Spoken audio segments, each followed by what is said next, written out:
Now let's turn to another example of a proof using only the inference rules. So let's have a look at this proof. On line 1, we have P implies not Q. On line 2, we have Q or R. Line 3, R implies S. Line 4, S or T implies not U. Line 5, we have P. And the conclusion we're aiming for is not U. So let's consider the conclusion not U. Where is that expression most likely to come from? Well, obviously it only appears once in the premises, so what we want to do is look at line 4. So line 4 has S or T implies not U. And so obviously if we think about the major operator implication and we think of all the inference rules that we might apply, one that comes to mind is modus ponens. There are a few others: modus ponens, hypothetical syllogism, modus tollens. But if we need the conclusion to be not U, and that is the consequent of an implication, then what you might think of is, okay, that could be a modus ponens if we had the front end. So what do we need? The front end, we need S or T. So let's look back at our premises and see if there's any way we could get S or T. So the major operator of S or T is disjunction. So I'm just making a note here that we used modus ponens to do that earlier step. The major operator is disjunction, so that brings to mind the inference rules that use disjunction. So addition is a candidate. This would be the conclusion. If we had either S or T, we could use addition to create this expression with a disjunction. So let's look back and see, is there a place we can get S or T? T is very unlikely because the only place we could derive it is from line 4, and it's on line 4 that we need it. So that's not likely to be a source. S is more promising, though, because we could get S from line 3. That expression is R implies S. Again, looking at the major operator, the mind sort of goes to the inference rules that include that operator. So once again, I'm thinking of modus ponens because we need S, and S is the consequent. So what we would need is the antecedent. So let's look. Is there a place for us to get R? Well, it turns out that line 2 has R in it. Line 3 is not a candidate because that's the line that we're going to use to do the modus ponens to derive S. So it's unlikely that we'll be able to get R out of line 3. But line 2 looks like a candidate. On line 2, we have Q or R.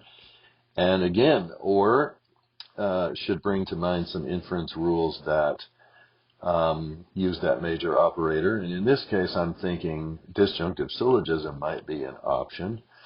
But why am I thinking that? Well, when I looked at the proof earlier, I noticed that lines 1 and 5 are a pretty straight up, they just look like they want to have modus ponens done to them. And if we did modus ponens on lines 1 and 5, what would we get? Well, that would be P implies Q, and we have P, so that's the antecedent, so we could derive not Q. Now, if we derive not Q and we use it with the expression on line 2 to do disjunctive syllogism, we can derive R, which is what we need to derive S, which is what we need to derive S or T by addition, which is what we need as the second premise of the modus ponens that's going to get us our conclusion.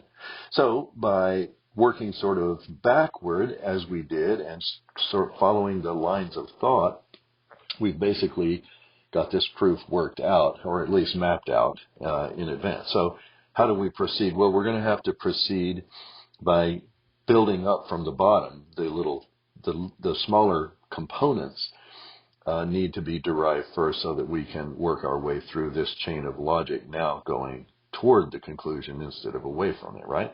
So we'll start by using 1 and 5 to derive not Q, and that will be modus ponens on lines 1 and 5. Now that we have not Q, we can, on line 7, derive R by disjunctive syllogism on lines 2 and 6. And now that we have R on line 8, we can derive S using line 3 and 7 and the rule modus ponens. So there's our step there. And now that we have S, remember over here our idea was to use addition to create S or T. So on line 9, I'm going to use addition to derive S or T. That's addition on line 8. Notice that addition has only one premise, so we only need to invoke one line number. But now that we have the S or T on line 9, we're set to do the last step of the proof, which is to derive not U by modus ponens again. And this time it will be applied to lines 4 and 9. And with that, our proof has successfully concluded. So now I'm going to use this example to make 2 points.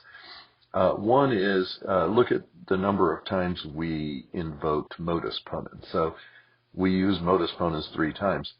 Obviously, you can use any particular rule as many times as needed, as long as you're following the schema and applying that schema to lines above the line that you're trying to derive. So while we're here mentioning this, let me point out that in every case, all our justifications are invoking lines higher in the proof than the line we're actually on. So just to take one example, look at line 8. Line 8 is invoking lines 3 and 7. So what you'll see is that in no case do you invoke a line at or below the line you're actually on. So that's one important point. The second point I want to make, and it's important for you to realize this as you're looking at the, for instance, problems that are already worked out, proofs that are already worked out. There are many, many ways to complete a proof. So the fact that you did not necessarily get exactly the same proof that I got for this argument does not mean that you're